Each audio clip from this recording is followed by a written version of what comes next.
All right, welcome in everyone. Today we're jumping into a brand new explainer, and we are going to break down the first half of Paulo Coelho's absolute classic, The Alchemist. We're going to pull out a deeply applicable, highly practical philosophical framework that you can actually use in your own life. Because look, on the surface, sure, it's a story about a shepherd, but really, it is a total blueprint for anyone who's ever felt that persistent pull toward a greater purpose. So let's get right into it. We absolutely have to start with this quote, right here. When you want something, all the universe conspires in helping you to achieve it.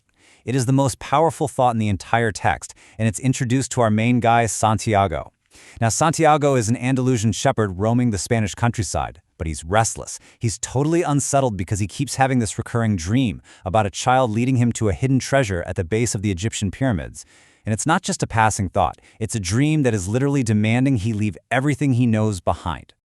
Part 1. Discovering your personal legend. So, Santiago's physical journey actually kicks off thanks to a chance encounter with this really mysterious old man in a village plaza. He reveals himself to be Melchizedek, the king of Salem, and he hits Santiago with a life-changing concept that essentially sets the whole story in motion. He introduces the idea of a personal legend. And what's super fascinating to me here is that realizing this personal legend, your true mission on Earth, is described as a person's only real obligation. Think about that. Melchizedek explains that when we're young, we all know what our personal legend is, right? Everything is clear. We aren't afraid to dream big. But as time passes, this mysterious, almost negative force starts convincing us that actually achieving our true mission is impossible. And this perfectly captures a choice every single one of us faces today. Melchizedek points over to a baker working right across the plaza. He says, when that baker was young, he wanted to travel too. But what did he do? He decided to buy a bakery to earn money and get a little societal respect first. He chose the safety of a shop, which, let's be honest, is basically the modern equivalent of that safe corporate job, over his actual desire. He abandoned his dreams simply because society considers bakers to be more important than wandering shepherds. Santiago, on the flip side, is being asked to risk his entire livelihood, his familiar flock of sheep, to chase an uncertain dream. But here's the catch. Pursuing a dream requires balance. Melchizedek explains this through this amazing little parable. A boy goes to a wise man's palace and is told to walk around carrying a spoon with 2 drops of oil on it.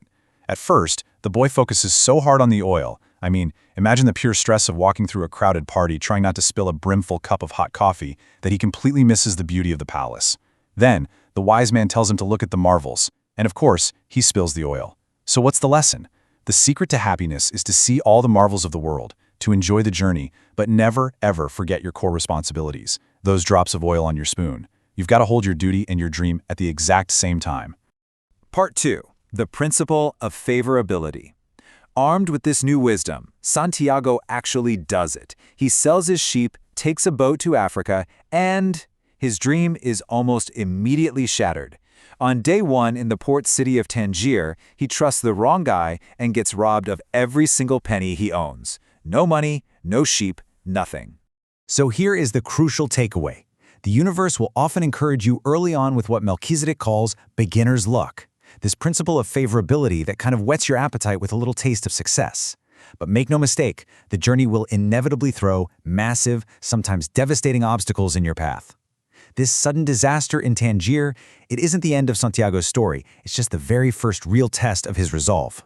So, completely destitute and alone, Santiago finds work cleaning glasses for this really grouchy crystal merchant, and he actually ends up staying there for nearly a year.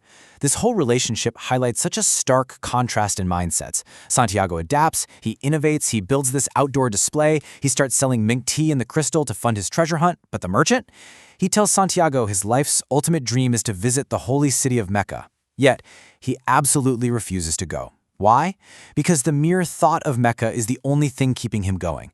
He literally prefers the cozy safety of an unrealized dream over the messy reality of actual change. It's tragic, really. Part 3. The language of omens. All right, so flush with cash from his hard work, Santiago makes a huge call. He decides not to retreat back to Spain, but to push forward. He leaves the crystal shop, joins a massive caravan crossing the Sahara Desert, and falls in with an Englishman who's obsessively studying alchemy.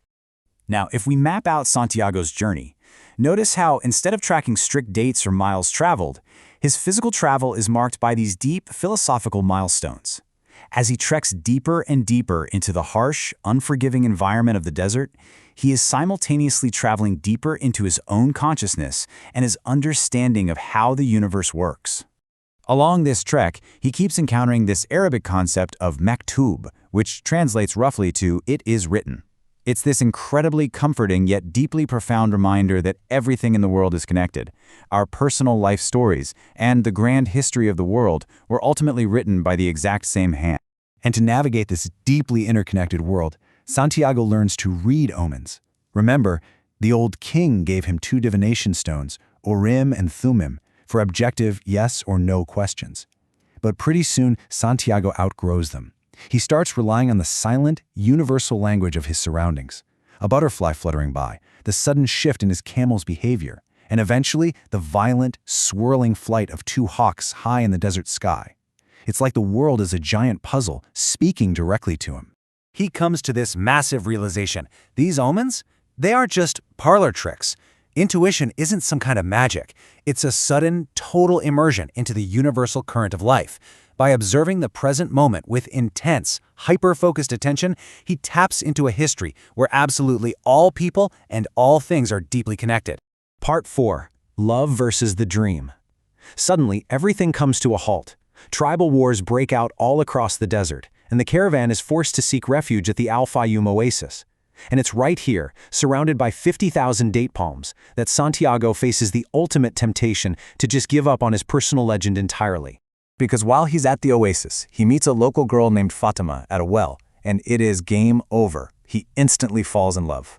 He discovers that love is actually the purest, most ancient part of this language of the world. But man, does it create a massive conflict for him. Think about it. He's got enough money now, he's earned a position of honor, and he literally has the woman of his dreams right in front of him.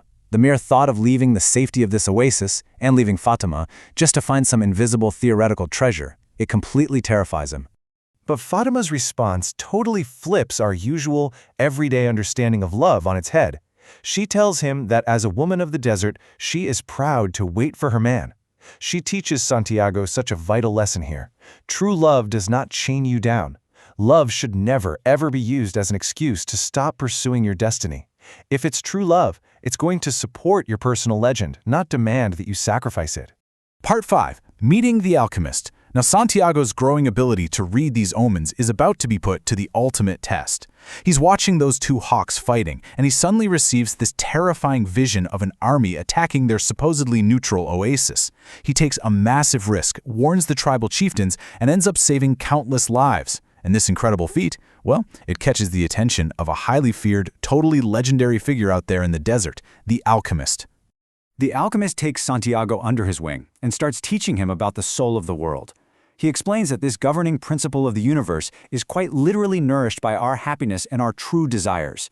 When you want something with all of your heart, you are closest to the soul of the world. And because of this, the alchemist insists that Santiago cannot just settle at the oasis. He has to continue his journey into the desert sands. But the alchemist doesn't just sit around offering friendly advice.